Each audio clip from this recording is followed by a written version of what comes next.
Hi, I hope you're having a good day. I want to speak about the love of God. I began a video yesterday and I think I'm going to finalize today. So, if you've not watched it, please scroll down and you will see it. Yes. So yeah, we were talking about the love of God. And it's not the love that God has for us, because that is pretty much clear. We all understand how much God loves us because he gave his only son for us to die in our place because of our sins. So there's so much that God has done for us. But now, when I began, I talked about the greatest commandment, and I said that Jesus said that the greatest commandment is to love God with all our hearts and with all our mind. And so, how do we love God? And I asked the question, how do we express our love for one another? When when you're in love with someone, there are measures you take in order to express what you feel towards that person. And likewise, the person will do the same if they have if it's a mutual feeling. So for us, we understand very well that God loves us. He loves us, and he has loved us from the beginning. Otherwise, he would have not sent his son. Actually, the most spoken about scripture about the love of God is John 3:16. As we know it, for God so loved the world that he gave his only begotten son. So God so loved the world, not only human beings, but the world and everything in it. And so everything that we see is praising God. It praises God out of the love. It is in return glorifying God. The creation in return is praising God. The human beings in return need to praise God and worship God. But then you see there is a way of expressing love, the way we express the love that we have for one another. So my question is, how do we express the love that we have for God? If I can invest in the love I have for someone, then how much do I invest in the love I have for God? Because I love my children, I will invest in their education because I want them to have a good future. Because I love myself, then I will invest in myself because I want to have a good future and I'm thinking about my tomorrow. So I will do this in advance. I will have a plan for my children. I will have a plan for my house. I will have a plan for my car. All this I'm doing, they are expressions, and they're things I'm doing because I love. And as we said yesterday, love is not a feeling. And there are things you do and they don't really show love, but they're actually coming out of love. They're acts of love or actions of love. Yeah. Because if I did not love my children or my car, I wouldn't take it for service. If I did not love my house, I wouldn't even pay the bills. I wouldn't make sure it's clean. So the focus is really onto the things that I love or the people that I love. And also the same with God. He gave us his son and he gave us his spirit. After he gave us his son, then that was not enough. He sent us his spirit, because as Jesus was leaving, he said, I will not leave you comfortless, but I will send a helper. Yeah, so we have Christ, we have the Holy Spirit, and the Bible tells us that we live in Christ, and Christ lives in us. So when we move, when we live, everything that we do in Christ. For we no longer live, but Christ lives in us. But still, we are living in this world. We are still human beings, and so we are expected to express our love towards God. And how do you express your love towards God? Do you plan in advance to express? In the month of February, those people who are in love, the lovers, the people who are in marriage, do plan.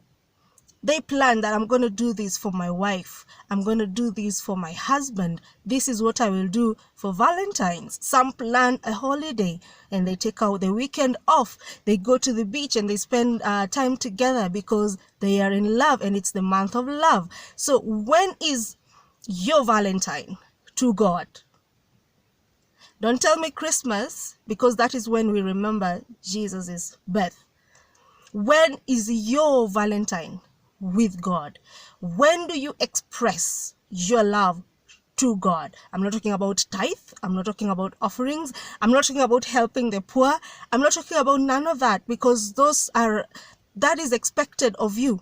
How do you express your love to God? When do you say, I'm going to get a flower for God? I'm going to get a golden chain for God. I know you can get God a golden chain, because how? But I hope you're getting what I mean. How do you express? Love has to be intentional. The love that you want to express towards God has to be intentional. You have to say that I'm going to do this because of my love for God. I want to express my love towards God. I'm going to set apart one weekend and I'm going to visit the homeless, or I'm going to visit the old, in their homes, and I'll live there for 3 days, just cleaning and just being with them, spending time with them, and expressing my love to God. I don't know, in your own capacity, what are you able to do? What is it that you can do to express the love that you have towards God? Another question, praise. Do you praise God genuinely, or do you wait to praise God in the singing, during praise and worship session in church, or in the fellowship? Do you spend time just praising God? You set 30 minutes apart and say, God, this is our time, this is me and you sit there and you just praise God, and you just say, I worship you, I honor you, I adore you, I thank you for life, thank you for who you are, I praise you for you are wonderful, you are powerful, there is no one like you, you are exalted, you are the ancient of days, the mountains tremble at your voice, you are excellent, you are highly exalted. Just exalt his name, just praise him, just worship him. You spend time just being intimate with God, just as you would with your husband, with your wife. You would set apart time to spend with them, to be intimate. When is your intimate time with God? Do you set apart some time to be intimate with God? And there's something very important I want to drop before I leave, because it's a short video. Sometimes we do things in the flesh, but really it is the Spirit that is asking us to do these things in the Spirit. What am I saying? Sometimes you can feel an urge. You just feel you're thirsty. Water isn't doing it. Tea is not working. You try hot chocolate. You try, sour porridge. You try soup. You try coffee. You try a milkshake. But the thirst is not going. There's just something you're thirsty for. There's just something, but you're not sure what it is, and you try to sort this through the physical. But maybe the Holy Spirit is telling you, I'm thirsty for you.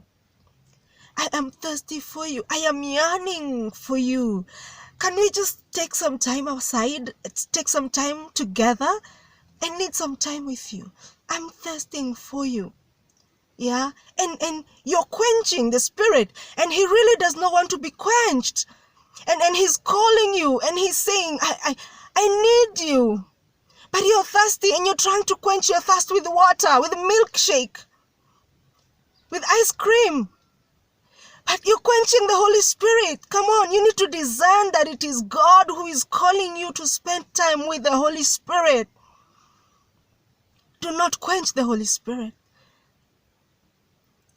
And sometimes you try to get God's attention. You're praying, you're seeking God. You're saying, oh God, I need you to answer me. I need this. You're trying to seek his attention.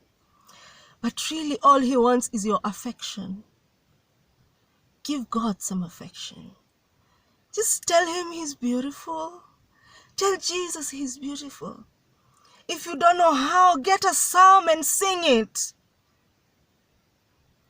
Get a psalm. Praise the work of his hands. Just go outside and look at the skies and say, how wonderful is the work of your hands. Behold the trees. Look at the sea. Whatever. Just pick something and praise God. I gotta go. God bless you. Let's talk tomorrow.